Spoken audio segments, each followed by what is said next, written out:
Hey everyone, Jeff here, and welcome to the Your Move podcast. If you have ever felt stuck in your job, your relationships, or some other area of life, then you have started listening to this podcast during the right series and at the right time. I hope these messages will help you find peace in the meantime. We really do believe that the next 30 minutes will help you make better decisions and live with fewer regrets. So today, we're going to continue with Andy's third message in his 5-part series, In the Meantime.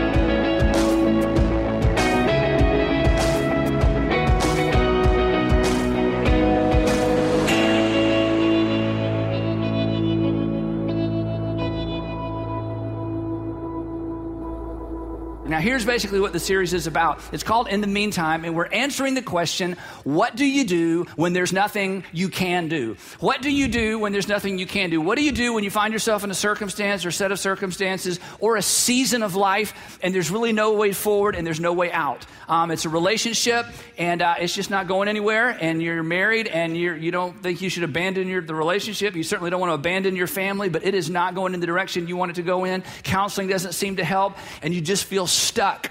What do you do when there's nothing you can do? What do you do financially when financially things aren't going well and the only way out is a long, hard road and you're never going to be where you thought you'd be financially? And again, the only options are bad options. They're options that are going to complicate your life. You just feel stuck. What do you do when there's nothing you can do?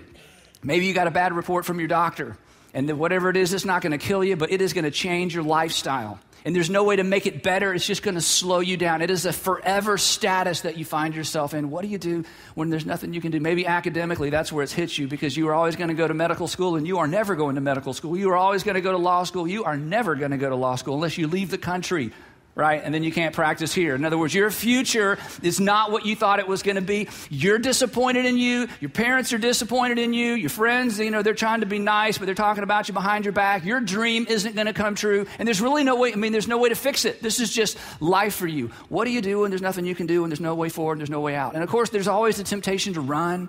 There's always the temptation to abandon. There's always the temptation to do something stupid, just kind of drink yourself into oblivion, or just stay high all the time, or whatever it takes to kind of get through. But again, those just create more complicated circumstances. Suddenly you have another set of circumstances where there's nothing you can do about it. I think when we find ourselves in that stage of life, we're all a little bit jealous because it seems like everybody else's life is perfect. In fact, just in general, everybody else's life seems more perfect than yours, doesn't it? When you look around, we sort of get the highlight reels through social media, then we go back to the not so highlight reels of our own lives. But when you're in a season of life where things really aren't going well for you, other people's successes are exaggerated, your failures are exaggerated, so it's easy to get jealous, easy to get resentful, easy to get angry. So at some point, this kind of comes back to, it's God's fault. So what do you do when there's nothing you can do? And I think at the emotional level where this all lands for us is we all get to the place at some point along the way where we begin to think, I'll never be happy again. My freshman year in college was the highlight of happiness, and it is a long slope down, to death. I'll never be happy again, right? Nothing good can come from this. And I know what some of you are thinking right now, and Andy, don't get up there and tell me that something good can come from this, because if I were to get up there and tell everybody my sad story, everybody would agree nothing good can come from this. You look at your circumstances and you think there's no happy ending, there's no, silver lining, nothing good can come from this. And then at the far end of the continuum, there is no point in continuing. There's no point staying in this marriage. There's no point staying in this relationship. There's no point staying moral. There's no point in staying ethical. There's no point in continuing to do the right thing, hoping the right thing will happen as a result of me doing the right thing. There's just no point in continuing. And yeah, I know the options that I have are really going to make my life more complicated, but I am so sick and tired of the status quo. What do I do when it seems like there's nothing I can do? So that's what this series is all about. Now, in week one, we kind of went to the heart of the emotion, kind of the heart of the theological tension that we feel in the meantime moments. And we discovered together that adversity does not equate to absence when it comes to God. That adversity does not equate to God being absent. The way we said it in that first week was this. We said, in the meantime, God is not absent, apathetic, or angry. Because it's easy to draw the conclusion in light of what's going on in my life. Either God is absent, God is apathetic, like whatever, hey, I kicked the whole thing off, good luck. Or God is angry. Maybe somehow God is punishing me. And then last week, we delved into one of the greatest mysteries in all of Christendom. And the response to last week's message was interesting. It was about 80%, that was awesome, that was helpful, I'd never heard that before, and about 20%, Andy, that is just not true. Okay, you should get up there next week and tell those folks, that's not true. Now, one of the things that's helpful to do when you think about adversity, and one of the things that's helpful to do when you think about these in the meantime set of circumstances is to remember this. The men and women who brought us the story of the New Testament, actually the entire scripture, but think about the New Testament for a minute. The men and women who brought us the New Testament, the gospel, were men and women who were not strangers to adversity. In fact, when you read their stories and you know their stories, conflict was just part of their life. And here's the interesting thing. Unlike us Westerners, and unlike those of us who honestly are kind of spoiled a little bit, and I don't think it's bad to be spoiled, I kind of thought that was the goal, to just, be spoiled. But for those of us who think like Westerners, we have a conflict sometimes between the idea of there being a good God and the idea of there being difficulty and conflict and adversity in life. But the men and women who brought us the story of Jesus, they were not put off by that conflict. They did not see that as a contradiction at all. And their lives were full of turmoil, and their lives were full of difficulty. In fact, last week we saw this with the Apostle Paul. We saw that Paul, the man who was responsible basically for taking the gospel and presenting it to people other than Jewish people, the man who essentially almost single-handedly planted all the churches along the Mediterranean rim that would eventually create the church that most of us now are a part of. The Apostle Paul had a situation in his life that was painful. Remember this list? Painful, humiliating, debilitating, and permanent. And he said, God, would you remove it? God said, no. And Paul just went right on. That somehow for the Apostle Paul to deal with something that was painful, humiliating, debilitating, and permanent, somehow that did not cause him to divorce his confidence from God. Somehow he was able to continue to believe God, trust God, and move on with his life. For him, there was no contradiction. There was no conflict. That he was able to live in that in the meantime moment and still do amazing, amazing things. And what we're going to discover today is this. Not only did he teach us what we learned last week, the Apostle Paul makes this incredibly bold statement. I hope I do justice to it today. The Apostle Paul also said that even in the midst of the most incredible adversity, there is a way to find contentment. Contentment. You know what contentment is? Contentment is somehow something on the inside is at peace, even when everything on the outside is going crazy. Contentment is the ability to stop striving internally, even though things on the outside are out of control. And the Apostle Paul said, in Christ, there is an element, there is a way to find and achieve contentment in spite of the fact that you have no control over what's going on around you. Now, real quick little background on the Apostle Paul, and this is so important, especially if you're new to Bible study, or maybe you're very suspect of the Scriptures. As you may know, the Apostle Paul steps onto the pages of history as someone who hates Christians. So if you hate Christians, you love the Apostle Paul. You know Christians you'd like to see put in jail. He actually did it, okay? So anyway, so the Apostle Paul steps onto the pages of history as the Christian arrestor, right? He becomes one, he becomes a Christian, and then he launches into this incredible missionary endeavor where he's planting churches all over the place. Now, about 10 years in, this is so important, about 10 years in, the Apostle Paul is arrested. And he ends up in Rome under house arrest, waiting trial. And as you may know, the emperor at that time was Nero. So to be a Christian in Rome under arrest with Nero as the emperor, that's not a great combination, okay? Because Nero, as we knew, lit his gardens with Christians. Nero, was all about, blaming the Christians for everything he could blame Christians on. So here's the Apostle Paul, Mr., go get him, change the world. He's in Rome under house arrest. And it looks like, from all appearances, Rome won, Jesus lost. The kingdom, the empire of Rome wins. The kingdom of God loses. Nero wins. Jesus loses. I mean, it looks like game over. I mean, here's the guy that, had the responsibility for taking the gospel to the Gentiles. And now he's not only under arrest, he's under arrest in Rome with Nero as the emperor. Now, here's the really cool part, okay? So now you got the Apostle Paul, and understand, he's a very ambitious guy. Okay, he's not a, whatever. Okay, that's not Paul.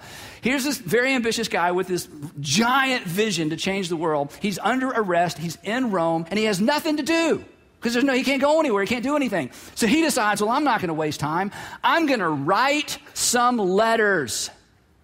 Little did he know, he was writing some of the most widely read, widely translated literature in all the history of literature.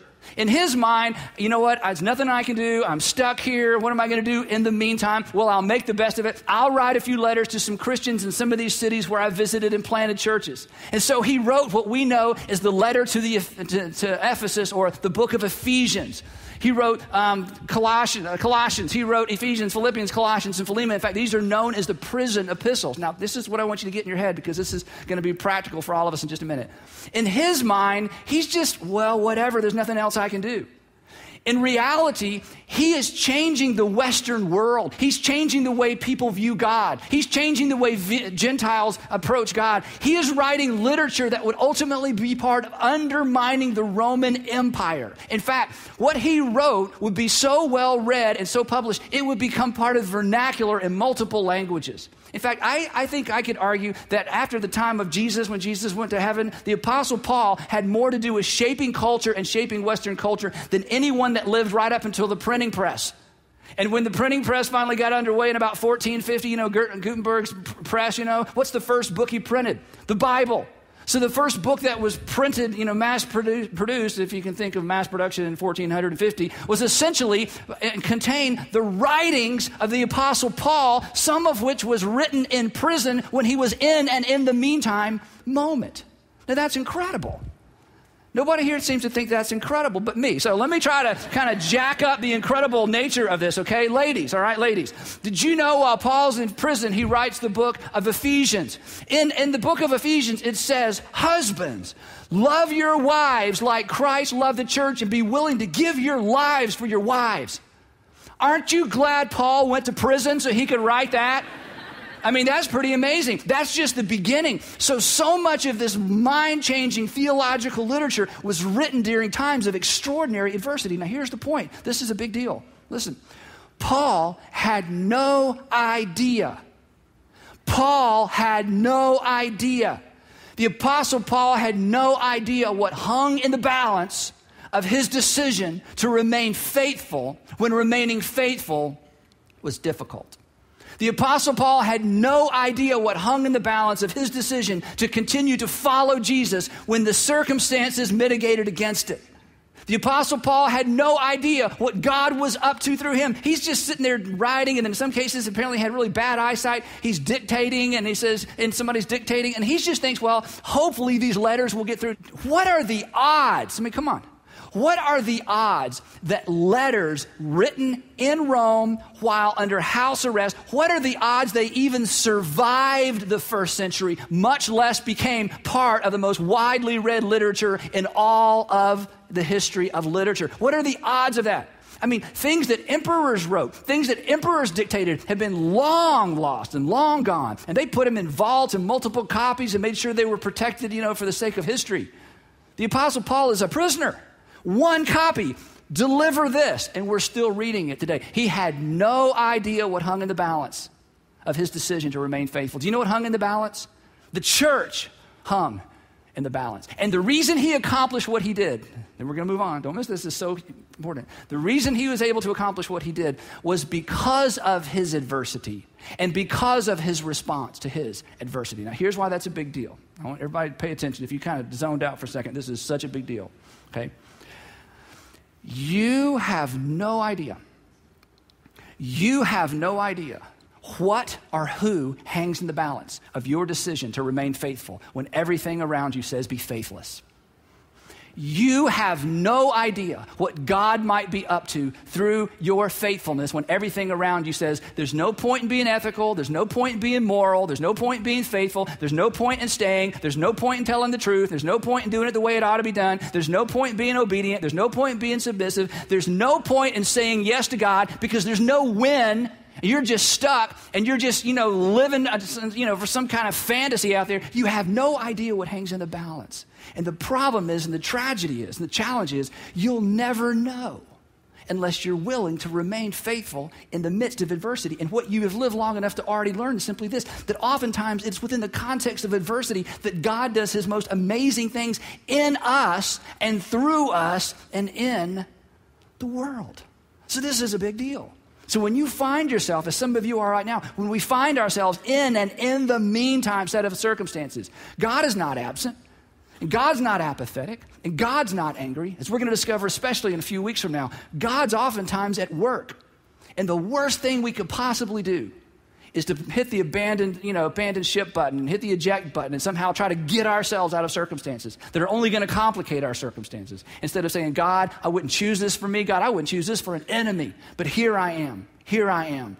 Teach me what it means to be content in the midst of these circumstances. So it's in one of these letters, actually the letter that he wrote to the church in Philippians, that he wrote from prison, that the Apostle Paul addresses this issue of contentment. And he makes a big, bold statement that I want to show you, talk about, try to illustrate. And here's what he says. He's writing to the church in Philippi from his house arrest in Rome. He doesn't know what's going to happen. He doesn't know when his case will be called up. He assumes that his life will be forfeit because of who's the emperor at the time. So here's what he writes to Christians in the city of Philippi. He says this.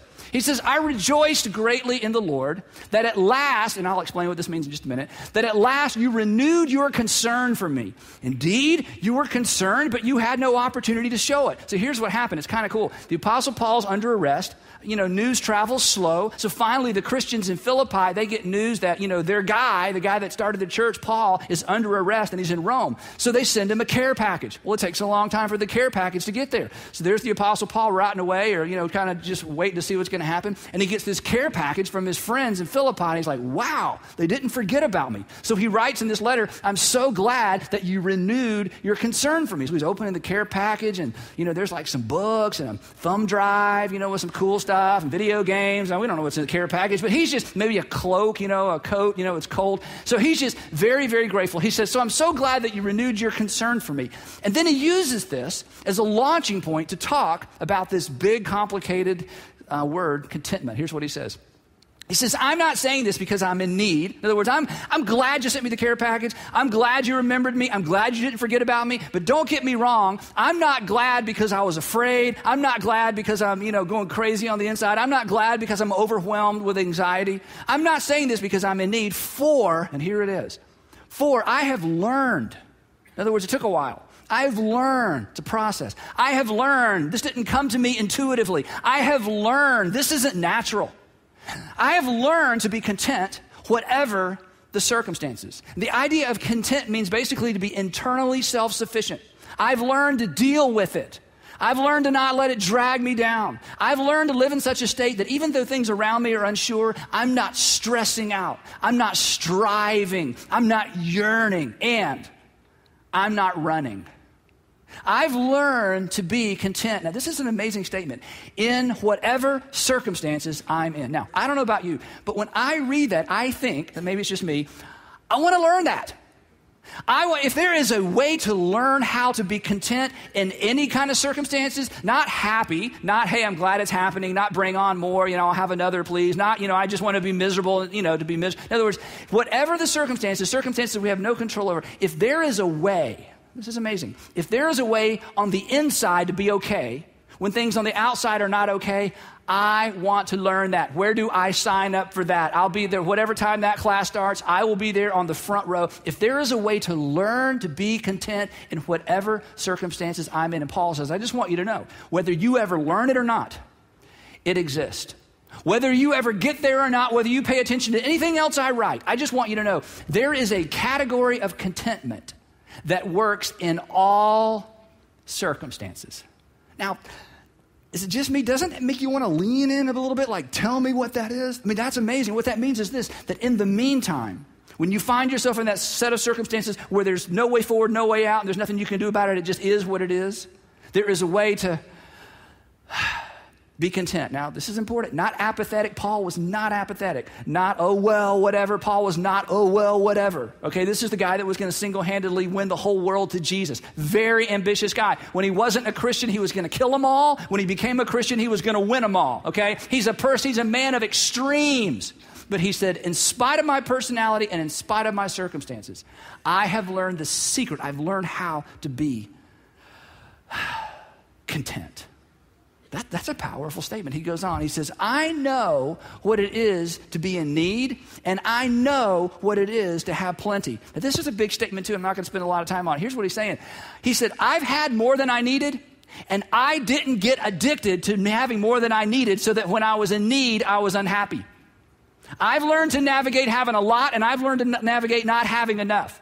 Having a lot didn't wreck my contentment. Having less than I needed didn't wreck my contentment. He goes on, I have learned, and I love this, this is so cool. I have learned the secret of being content in any and every situation, whether well-fed or hungry, whether living in plenty or in want. And then, after we were all kind of leaning in like, what is it? What is it? What is it? Teach us, what's the secret? I promise I won't tell anybody, but I want to know, how can I be content in any and every circumstance? How can I survive the kind of stuff you're surviving? I mean, Paul, before you were arrested, you just kept getting the stuff beat out of you, and you were stoned and left for dead, and a snake would bite you, and you'd be shipwrecked, and, people would throw you out of the city, and you have to escape over walls, and then, that was on a good day, and then on a bad day, you were actually arrested and brought to Rome, and, if you've lost your friends, you just hope you get some mail.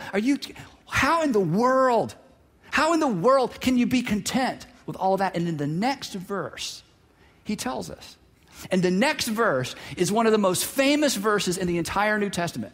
It is also perhaps one of the most misapplied verses in all of literature. This is one of those verses that you've probably heard in some way, shape, or form. You've seen it written somewhere. And unfortunately, it's so pithy. It's so easy to remember. People have yanked it way out of context and applied it to all kinds of stuff. But the context for this verse that perhaps you've heard before or heard somebody say before, the context for this is the Apostle Paul's summary of how you live with contentment in the midst of circumstances that are chaotic and, in his case, actually life-threatening. So you ready? Here it is. So tell us how, Paul. I can do all this. All what?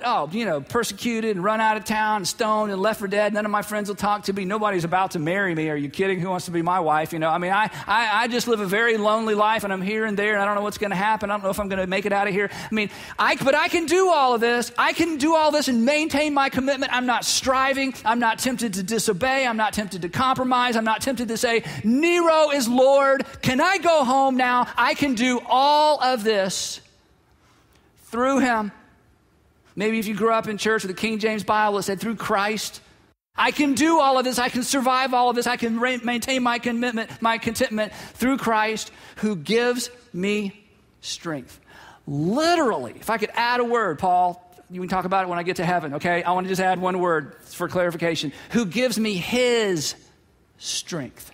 Because Paul would later elaborate in other books that he wrote that became part of the New Testament, he would elaborate that there is a mystery. This is why he chose that word, that mysterious, that sort of cultic initiation. There's a mystery for believers. There's a mystery for Christians where actually the life of Jesus, the strength of Jesus, the endurance of Jesus is available to you and available to me in Christ. So he says, so I can do all of this through him or Christ who gives me his strength.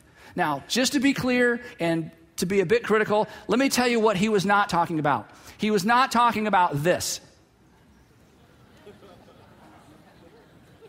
I thought that was really funny. And the other services didn't laugh very loud either. Yeah, so this is a wonderful, well-meaning Christian high school, I'm sure. And so the football team's about to run through. I can do all things. And Paul's up in heaven going, really?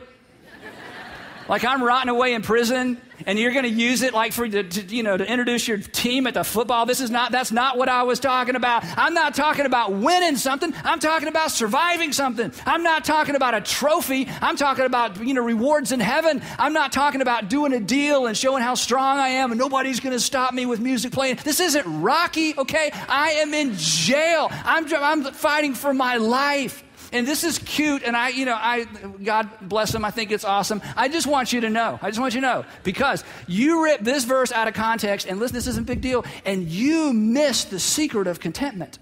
You miss being initiated into the secret life of understanding what it means to, I can be fine on the inside, even though the world around me is out of control.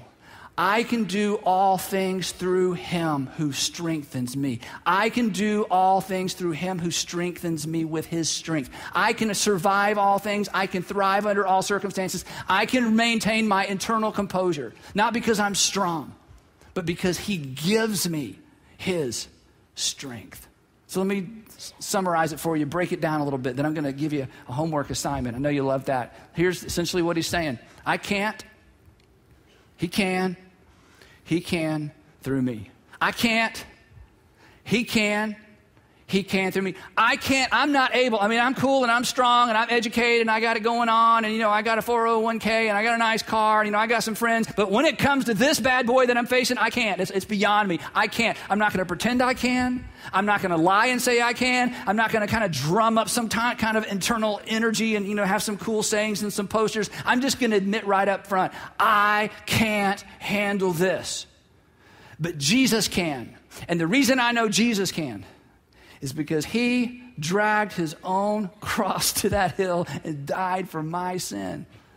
And if you can do that on purpose, if you can do that intentionally, then that's nothing. I mean, what I'm facing is nothing compared to that. So the Apostle Paul says, I can't. He can. Most importantly, he can through me. So you're single, and you're sick and tired of being single, and you've tried being unsingle, and that just made your life more complicated. Now you're in another season of just being single again, and you're so tired. And there are options, but those options are going to complicate your life. You can't. He can, and he can through you. You're pregnant, and this pregnancy means the end of your dreams, the end of the world as you know it, the end of your life as you know it. This was not what you wanted. This is not what you had in your future, but you are pregnant, and you're thinking, I cannot have this baby. You can't. He can. He can through you. You are you're just miserable without him. But when he was in your life, things were bad. You are miserable without her, and you want her back so badly. But that's just going to throw you way outside the will of God and way outside of what God has for you. But you just want her back. You want him back and you just don't know what to do. You can't. It's okay. You just say, God, I can't. But you can. And you can through me. Things aren't good at home. I mean, every day you drive home, you don't know what you're driving home to. The garage door opens up, and you don't know who's going to walk in the door. There's about 3 versions of him. There's about 3 versions of her, and you just kind of wait to see which version comes home today. And you just think, God, I can't keep doing this. And your Heavenly Father says, you can't. It's all right. But I can. And I can through you. It's the mystery of Christ in you. And your health isn't good. And there's just, the doctors kind of shrug and say, hey, we can monitor it, we can treat it, we just can't cure it. And you think, I can't. And you're right, you can't. But he can. And he can through you. And your career is not under your control. I mean, there are other people who control what's going to happen to you financially, and it just drives you crazy, and there's times anxiety is just more than you can bear, and you're so tempted to do something unethical. You're so tempted to do something stupid. You're so tempted to do something you'll regret, and the inside is churning just like the outside. And the Apostle Paul would say, hey, I can't tell you how to live your life, but I can tell you this. You can find contentment in all things, but you can't. He can, and he can through you. You say, I don't understand that. And Paul would say, I don't think I can explain it either. It is a mystery. But it is a mystery that creates a reality to where you can have contentment. You can have contentment through the in the meantime set of circumstances because your Savior lives inside of you. Thanks so much for listening to Your Move. If today's podcast has helped you find peace in an area of life you felt stuck in, hop on Facebook and let the Your Move community know.